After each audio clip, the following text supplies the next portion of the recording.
Parliament के अंदर जो दो सांसद आपस के अंदर जातिगत जनगणना के विषय के अंदर बहस का मुद्दा बने। 1931 के अंदर अंग्रेज़ों ने जाति जनगणना कराई और एक पाकिस्तान का उदय हुआ। वो जो पाकिस्तान का उदय हुआ, उस पाकिस्तान के उदय के बाद अब जो जाति जनगणना कराने का प्रयास हो रहा है, एक और नया पाकिस्तान, क्या एक और जाति के आधार पर हिंदुस्तान बंट जाए? मंडल कर मंडल पहले हुआ, मंडल कमीशन की रिपोर्टों को कांग्रेस की पार्टी ने उसको लागू करने का प्रयास नहीं करा। उसके बाद मंडल कमीशन 1979 कांग्रेस पार्टी उसको लागू करने का प्रयास कर पाई। श्रीमान राजीव गांधी 1990 कास्टलेस सोसाइटी, उसने नारा दिया ऐसी सोसाइटी जिस सोसाइटी के अंदर विभाजन करने की प्रथा ना हो, वैसी सोसाइटी का निर्माण श्रीमान राजीव गांधी के माध्यम से हुआ। लेकिन आज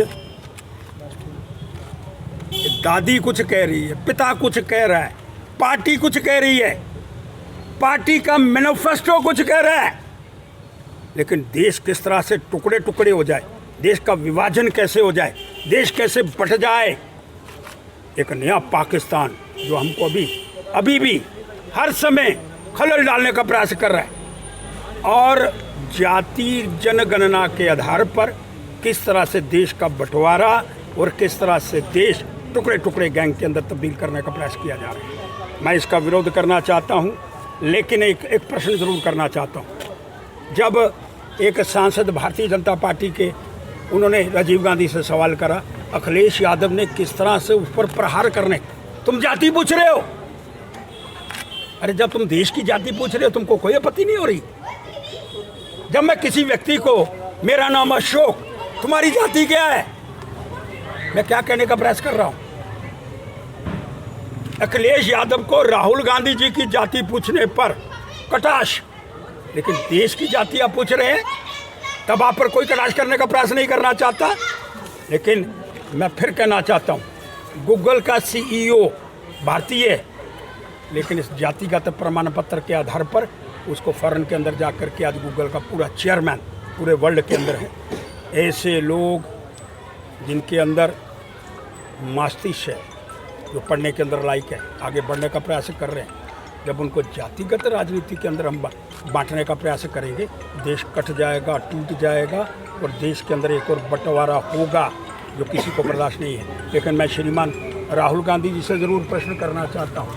श्रीमान राहुल गांधी जी, आप तो बताओ, ना जात पर ना पात पर मोहर लगेगी हाथ पर। कोई जात नहीं पूछी जाएगी, कोई पात नहीं पूछी जाएगी। तुम्हारी दादी का नारा, ये तुम्हारी दादी, इसने नारा दिया था, ना जात पर ना पात पर मोहर लगाओ हाथ पर, और आज तुमने उसको बदलने का, तुम्हारे पिता का नारा क्या था? जो सोसाइटी कास्टलेस सोसाइटी 1990 तुम्हारे पिता का नारा था, आज उसको भी भूल गए। अरे चाहते क्या हो तुम लोग? देश का विघटन हो जाए, देश टूट जाए, देश का बंटवारा हो जाए, देश समाप्त हो जाए, ये कदापि बर्दाश्त नहीं होगा।